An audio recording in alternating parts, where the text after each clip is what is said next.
Hello, everyone. Welcome to the Propaganda Podcast by the Moral Economy. This is our second episode in our third season. You might have noticed that we changed our name to Propaganda. We did this for a few reasons. Firstly, because we see ourselves as working through propaganda. We see that most of the news that we get in the mainstream is, to use the words of Noam Chomsky and Edward Herman, filtered through different ways to achieve certain ends. Secondly, we see ourselves as trying to rehabilitate the word of propaganda. Before, propaganda was not a negative word; it just meant, information or news. And so we see ourselves as trying to retake this word from the masters that have readjusted it. And thirdly, we changed it because we think it's a sexy word. Yeah, we just want to provoke people. Yeah, exactly. Yeah. And you probably stop, or hopefully you're listening to us, or maybe one reason you're listening to us is because you saw the name and you thought, what the hell, these people are actually openly spewing propaganda. And we are. And we are, yes. And we are. But in the good sense. Yeah, in the good sense, Yeah. exactly. So, our podcast is broken down in three different ways. The first one is GPS, Global Political Situation, where we're going to run you down through what's going on in the past week. The second one is the CIA, our current issue analysis. Today specifically, Nawaz will be talking about the Nobel Prize. And lastly, we'll have our morale, something to kind of, I guess, how would you say this, Andrew? uplifting. Lift our spirits, yeah. Lift our spirits. Yeah. And yeah, with that, we're going to start with first our global political situation. Cho's going to start us off with that. Am I starting? No, actually, Eddie, you start. You're starting, but maybe but you're a host, Eddie. I'm not the host. We're all hosts. Yeah, We're all yeah. hosts. This is Eddie. He's a host. By the way, Yeah, I'm Chell. I'm also a host. I'm Andrew. I'm also a host. I'm Nawaz, and I'm just a back scrubber. Backscover. We're all back scrubbers here. So, GPS. alright. I guess I'll start with the GPS. The first thing we have is about Mosul. What was it? 4 days ago, international coalition, mostly led by the Iraqi military, started their siege over Mosul. Mosul has been controlled by Daesh or ISIS for the last 2 years. Sources say that Daesh has about 4,000 troops in Mosul, and their initial strategy was to ask their troops to retreat. And as the coalition forces attempted to invade Mosul, they met them with suicide truck bombers. Now, according to the coalition forces, we call them mostly Iraq, and the Kurdish Peshmerga, the Iraqi Kurds, is going to take them about 2 months to reclaim Mosul. Of course, the interesting question that a lot of people are already starting to pose is, what's going to happen after the invasion? I mean, after the reacquisition of Mosul. What's it going to look like politically? That's something that we're going to keep you up to date about. Secondly, of course, there's been a humanitarian pause, as Russia claims, over Aleppo. This took place this past weekend. In fact, last night, Putin flew into Berlin to meet with Merkel, the Chancellor of Germany, and of course the Prime Minister of France, Hollande, to discuss primarily Ukraine, but also Syria came into the discussion, where the humanitarian pause was extended from 6 hours to 12 hours, was it? And we'll also keep you posted with that. That's it for me. Cho, do you want to take it on from here? Yeah. So I read an interesting article by investigative journalist Vanessa Beeley, and she has been living in Syria for the last few months and speaking with the Syrian people. And she wrote an article entitled "The Real Syrian Civil Defense Exposes NATO's White Helmets as Terrorist-Linked Imposters." She claims that the real Syrian Civil Defense, which is, by the way, an international civil defense organization certified fire and rescue organization, that it actually has no ties to the white helmets, contrary to the white helmets website. The white helmets are in fact not recognized by the ICDO, the International Civil Defense Organization. And the White Helmets have ties to Blackwater, and they've received nearly $100 million in funding from Western backers. And she also claims that the White Helmets have been deployed by the West to derail the Syrian state, first by undermining existing civic structures and by disseminating staged PR to facilitate regime change propaganda through Western Gulf state media outlets. So I think that's a really interesting story, and I encourage everybody to go and do a little bit of research about the White Helmets in Syria. So I think you're up next again, Eddie. Yeah, there's been recent claims over the Turkish bombing over the Kurds in Afrin and also in northern Aleppo, where they are controlled by the People's Protection Unit, that is the Syrian Kurdish Defense Forces, and generally the attacks on the SDF, the Syrian Democratic Forces. There's been mixed reporting about this. It's normal, part of the propaganda, in the negative sense, propaganda campaign by the Turkish military, where they claim that they've killed anywhere from 150 to 200 YPG soldiers. YPG claims it's just been about a dozen of them, with also many civilians being attacked. This is an interesting situation, an interesting development that's going on, because some commentators are saying that the agreement that Turkey and Russia have is that Russia will take out the Turkish-backed Daesh.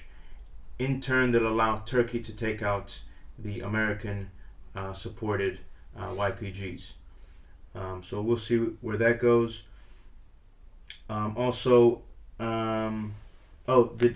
you wanted to say something. No, I'd like to just step in. So, I mean, the sources for these numbers of up to 200 Kurdish fighters being killed by Turkish military, they are from the Turkish military themselves, which is a party to the conflict, so they cannot be trusted in any way. But furthermore, if you look at the news and you go deeper into the sources, according to one Facebook commentator, Karam Schamberger, all these sources come from a Turkish news agency called the Anadolu Agency, AA, which, according to Schamberger, is, quote, a pure propaganda machine of the AKP dictatorship. Propaganda in the negative sense. But Anadolu is their official news agency of Turkey, right? Yeah, it's their official one. Yeah. But, back to Eddie. I mean, I think we should all maybe talk about this. In fact, last night was the presidential election, the presidential debates, third and last one, Trump versus Clinton, which is more like a Jerry Springer show than it is a real presidential debate. Just now the level, how fake American politics is becoming so evident nowadays. It's if anything, it's a good thing, I think. But the point of absurdity last night was that Trump openly claimed that he would wait and see if he would accept the election results, which is unprecedented in U.S. history. The U.S., as the commentators are now saying, is they pride themselves in a peaceful transition from power to power, and that's of course because, according I think to most of us here, we'd agree that the progression of power to power is just from the 1% to the 1%. But Trump, for the first time, is saying that, in fact, tonight, a new tweet came out that at a rally tonight, he said that he doubled down. He said he will have to look at it, and he will not accept it unless he wins. I don't know if you guys heard this. That's interesting. It is. Yeah. And to me, it increases, I think, the great potentiality that this election might have to turn into violence, right? But I think there's a good point that you made over there, that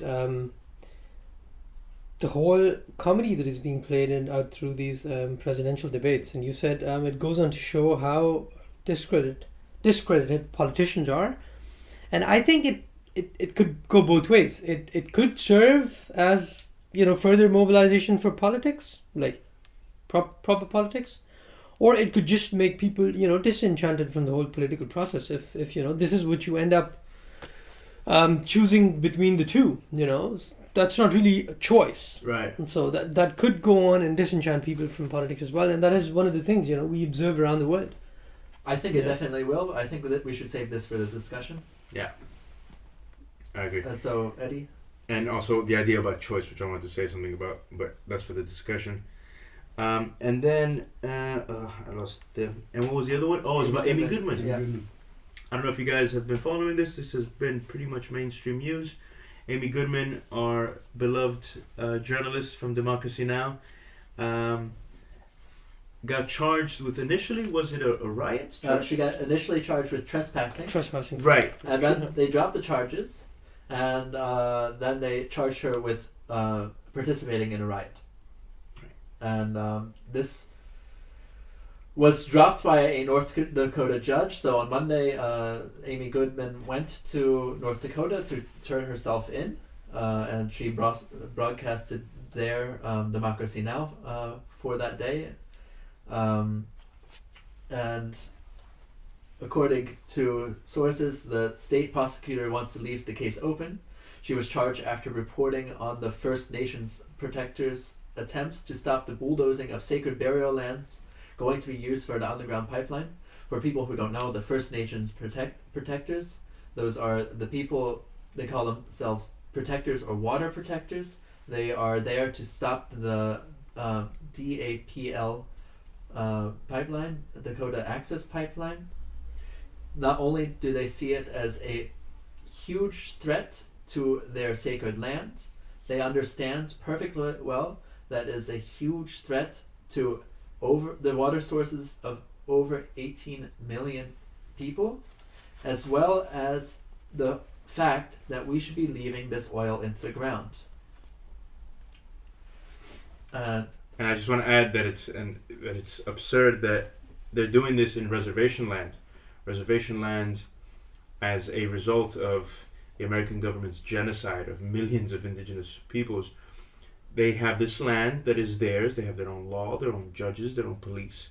Nevertheless, they are still able to get permission to put this pipeline through their land, although the people, the community, don't want it. And this is only after the city of Bismarck in North Dakota, the people of Bismarck decided not to have this pipeline go through their city because they knew it was dangerous. They didn't want it in their city.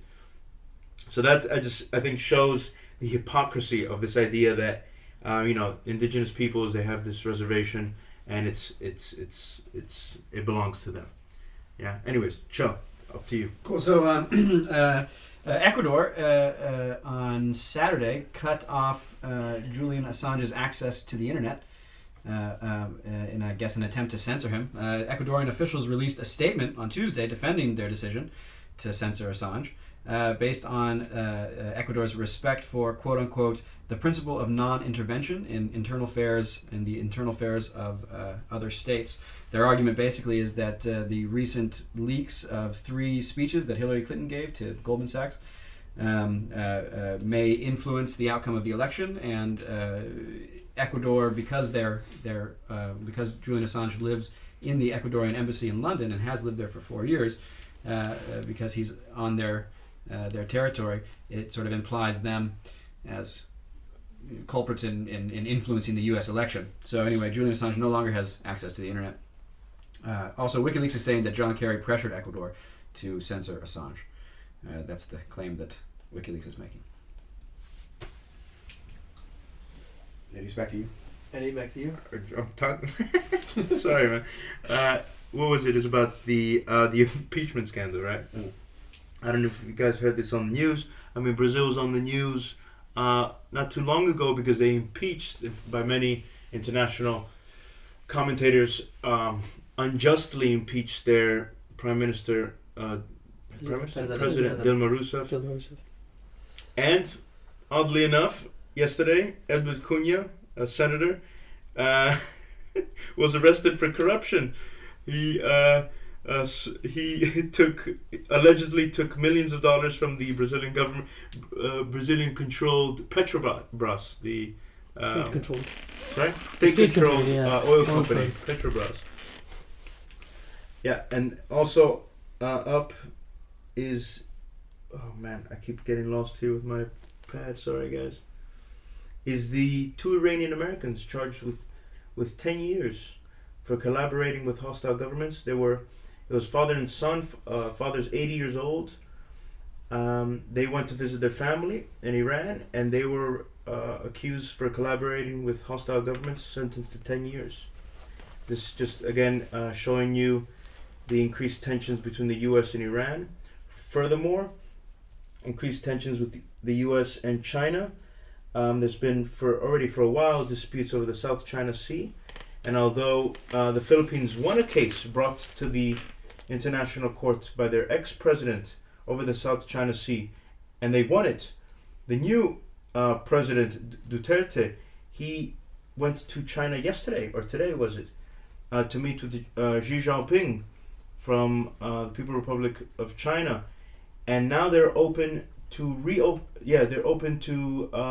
speak over the South China Sea again. This disputed water between Philippines, China, And Japan. and Indonesia. No, someone I else. don't think that Indonesia claims anything on it now. Okay. It's mostly between these 3 governments, and China is the one that exercises has started to exercise a lot of influence in the region. And this, I think, is all relevant to the later analysis that we're going to have. Good. Yeah. And Australia is torturing refugees, so that's fun. On their island of despair, according to an Amnesty International report. The island is called Nauru. I'm not sure if I'm pronouncing that correctly, but Nauru. Nauru. Amnesty International, they released a report detailing the deliberate and systematic torture of refugees. The report claims that the island was is intentionally designed to inflict damage on women, men, and children in order to deter refugees from coming to Australia. Many refugees on the island have attempted suicide, and the report concludes that Australia should be held accountable according to international law. So that's disgusting. Yeah. Good. Moving on to the analysis, just a few things. I was reading through our headlines, and I noticed that many of these headlines highlight a fundamental disconnect between what governments say and what they do. The situation is reminiscent in my mind, or at least this is what sort of popped into my head, of advertising. And I want to briefly look at advertising and then explain how I think it's similar to the way governments speak and act. So there are 2 things that advertising does perfectly.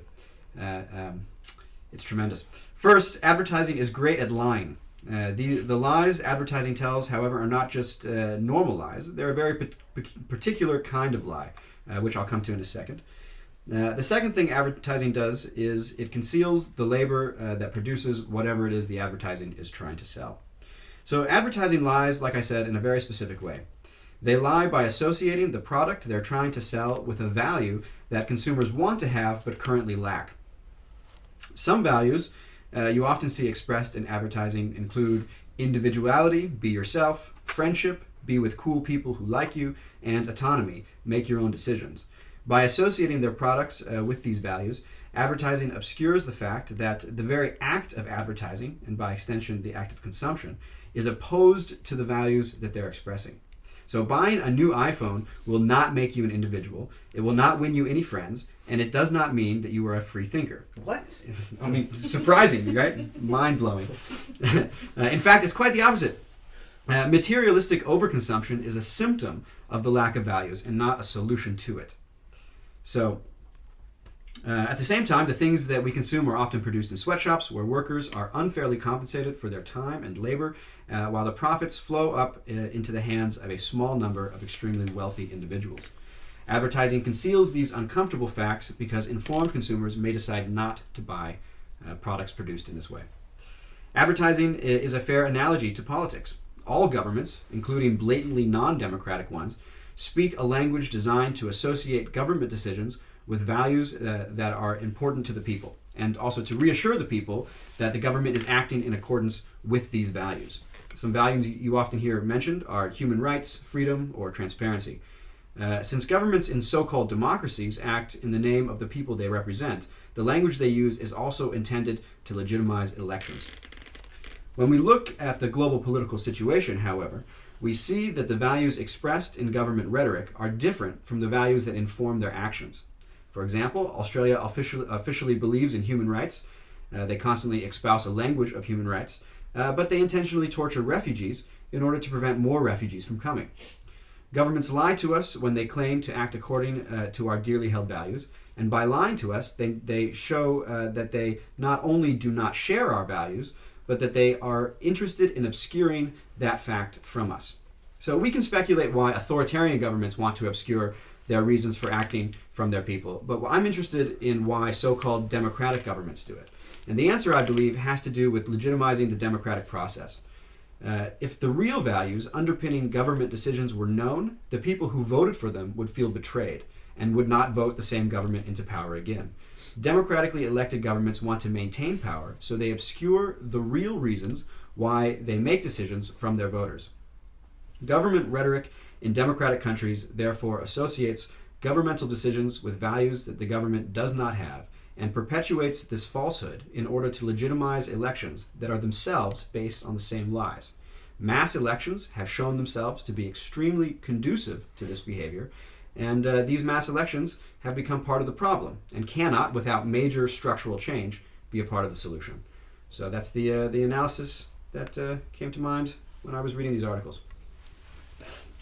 To open the discussion, it's a very good analysis. I think it's very telling, Chell. And I immediately thought of an example that I had used the other day of actual communism, and how, governments, the Soviet Union for instance, would say, we are communists, and so we have these communist values. And of course they had nothing even close to communist values, communist values, socialist values. That's the sharing of the means of production, the democratization of the workforce, that people get according to what they need and work according to how they can, right? Those are values of communism. But they, of course, espouse these values while at the same time, putting their heel on the faces of people. And on the other hand, of course, we have the United States saying, oh, look, those are communists over there. And look what communism does. They're all totalitarian people. So, this governments work basically in tandem with each other, actually. The propaganda of one government can be used by as propaganda for another government. And they can just point fingers at each other, say, you guys are doing these horrible things, and therefore your system is wrong.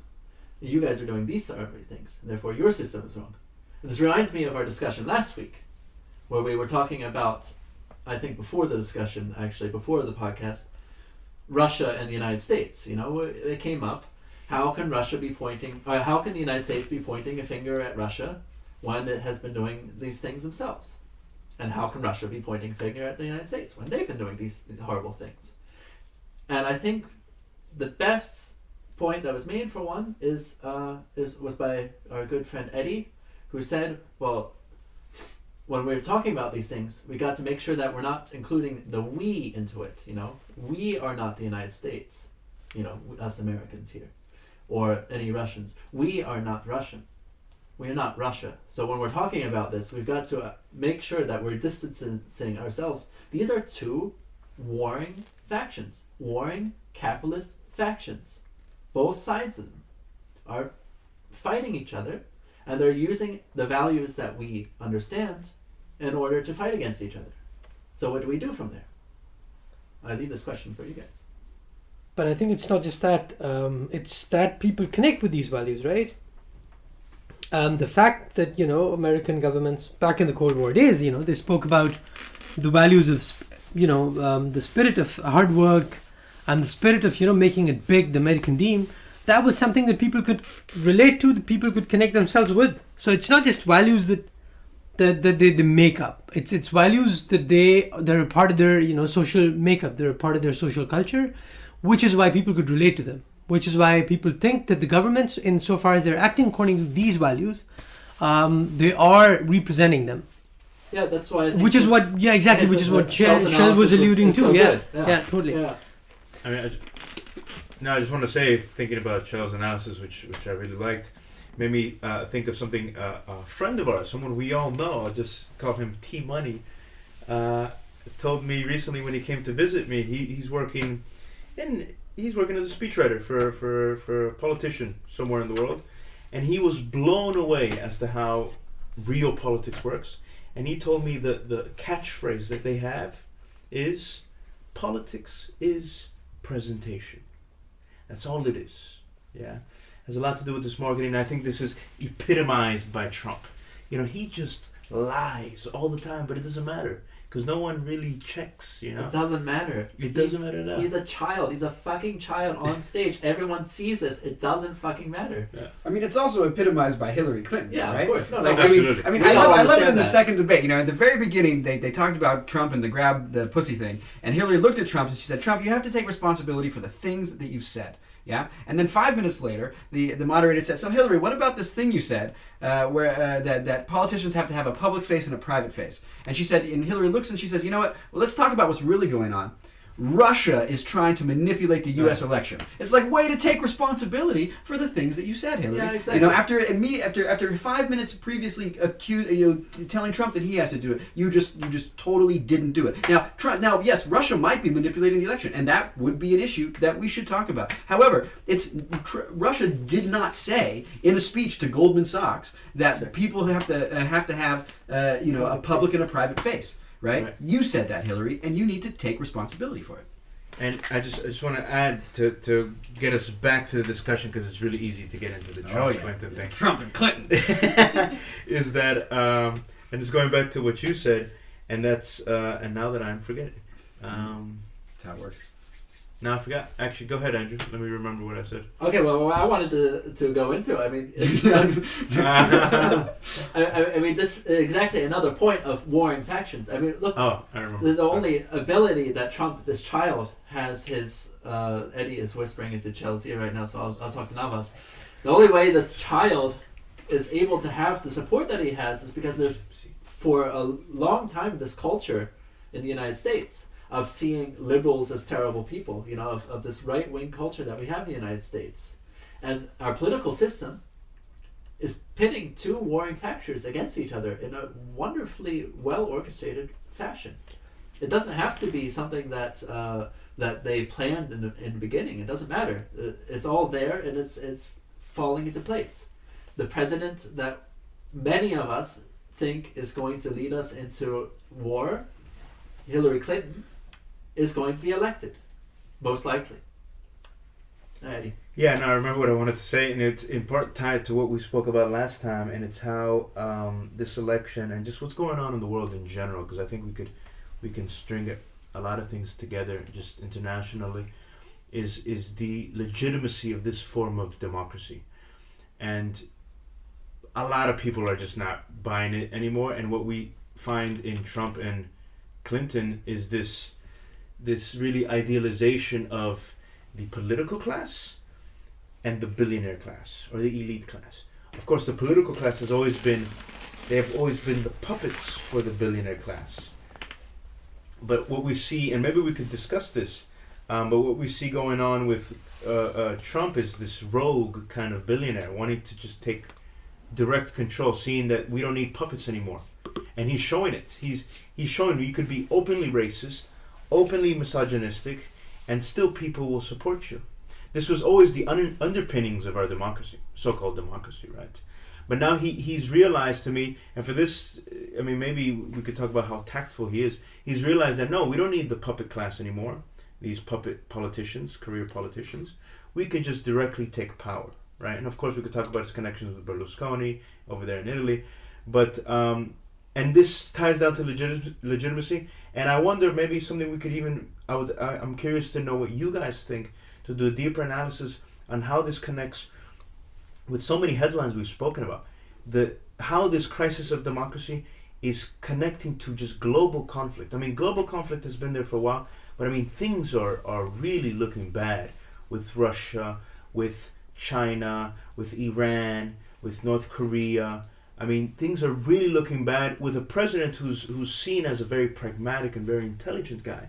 You know, a president that's seen as someone who really thinks about things. Imagine when we have someone who doesn't, like a Bush Cheney, how bad these things would get. So I'm just really curious for you guys to see how we can connect maybe this crisis in democracy and also these international conflicts, these deep international conflicts, not these little petty proxy wars. Yeah, just also, and kind of, I guess an aside, but really quick, I also want to point out, really quick, on the topic of Hillary not taking responsibility for the things she says, I actually don't think it's wrong. I'm sorry to take it right back to Hillary Clinton, right? I don't think it's wrong that politicians have to have a public and a private face, right? I mean, because in public they kind of have to sort of operate in a very sort of general level. They deliver a general message to a lot of people. I think that people should have the opportunity to also come into contact with politicians and hear the nitty-gritty a bit, but I think that it's the time costs to explain the nitty-gritty to 350 million Americans are prohibitive. Yeah, so I think politicians do have to have this public and this private side. But what really pisses me off is that Hillary Clinton she holds the American people in such low esteem that she doesn't believe that we're smart enough to realize how complicated and difficult politics is. For me, part of the crisis in democracy is that politicians have convinced themselves, or the political class have convinced themselves, that the people can't handle the truth. And how am I supposed to believe anything they say if their modus operandi is lie your ass off because the people can't handle the truth? Try me out, tell me the truth. Maybe it'll be sick and disgusting, and then, well, that's good to know because that's what's motivating your decision-making process, right? It's very important that I know the truth for that reason, but maybe, just maybe, what you believe, politician, will turn out to resonate with me. Maybe I'll be like, okay, it is a really difficult issue. Okay, you were faced with two bad choices and you made a reasonable decision. And I respect it. It was hard and it maybe wasn't what I would do, but I respect it, and I respect the fact that you told me the truth about it. But if you just assume from the very beginning that Americans can't handle the truth and then you're just going to lie and that's how politics is done, then our system it does not function. It cannot function. A democracy cannot function in this way. And I just wanted to point that out. You can't handle the truth. I would say for actually this is an exact example of why the system cannot work. Period. Like it could never work. Period. At all. This system, democracy, the democratic system that we have nowadays, the actual democratic system, not democracy. I'm not talking about these things. Representative. I'm talking about representative democracy, right? And I want to tie it into what Eddie was saying as well. I mean, first off, you had exactly right. If they were honest to us, maybe we would actually like it. Well, Trump is being perceived as being honest. Yeah. That's part of the reason that he's actually come so as far as he has. As childish as he seems honest. But on the other hand, we had Eddie talking about, it was Barack Obama, right? This reasonably intelligent person who is a head of state, who probably does think ahead, probably does see a lot of things that we also see, that we could even see eye to eye on many things, and yet there are a lot of problems in the world. And I point out, he is the one who's deporting the most immigrants of any president ever. And I was about to say concentration camps, but I didn't mean to, but they actually probably are concentration camps. The immigrant camps, where ICE puts illegal immigrants in the United States. They're also torturing these people. Not as strong as Australia has shown, because the Australian racism is deeper in this case. But it's still, they're torturing people. There was a case of a woman who had to go on a hunger strike just so she could get basic care, basic rights for her children. Eddie is bubbling to say something, so I'll wrap it up. And this shows that all these things are connected, all around the world, and it's all the same system. There you go. Yeah, no, I just wanted to, just for a second, I wanted you to continue, but just to say that these ICE prisons is called.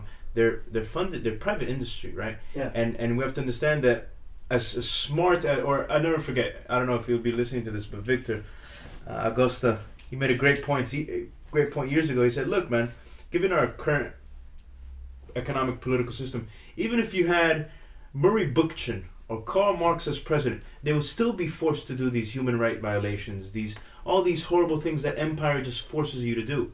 So I think we have to be careful in talking about, look, Obama, he's a president, he does all these bad things, to distinguish between the is and the ought. Yeah, it's better that he doesn't do these things, but he's forced in a sense. And I'm not saying this to be apologetic. I'm just saying that it's a systemic crisis. It's a crisis with this so-called form of democracy. These prisons are privately funded. These politicians have to manage demands by the population. They have to manage demands by private interests. They need these private interests because they get money to get elected, and so it's this whole game that they're playing, this face that they're putting out, so that they can win over the population. That's the problem. And I think what we're seeing now is that we're in a very interesting historical juncture where this is becoming evident to everyone. Crises are bubbling up everywhere, and it's gonna blow. I think it seems to me like it will. And we have to start thinking about what are alternatives. I think what we're doing here, getting together and talking about these things, is an alternative. Maybe you guys listening can also join the alternative. Yeah, I think all three of you made some really good points. But I would just like to play the devil's advocate over here. I would say that the basic reason that you have parliament or statecraft top of what people, and this was going back to Charles' point about the people not being able to accept the truth. I think it's not that way. It's just that what a politician does in the logic of the system is that the politician rationalizes or transforms public opinion into statecraft, right? So if you have 60% people in a country that want to deport, Muslims, right? A politician has to tone this down, right? Because a politician knows that this is not something they can do, right? That's the sort of thing that a politician has to act on at the level of statecraft. So there is one thing, the public opinion. Then you have the transfer of public opinion through representatives into the legislatures. And then you have from the legislatures the people who actually, carry out state policy. So this is basically the filtering down. Now this filtering down could work positively in the cases where you have, fascist public opinion about things, right? In the case of Colombia, like what we saw. Right, the president goes on, signs a peace deal.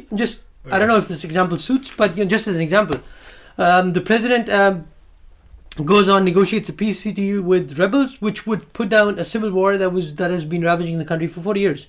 What did the public do? He puts it up to a referendum. I don't know if this was clever or not, but this was put up to a referendum. The public bullets it down. The whole process is down the drain. Right.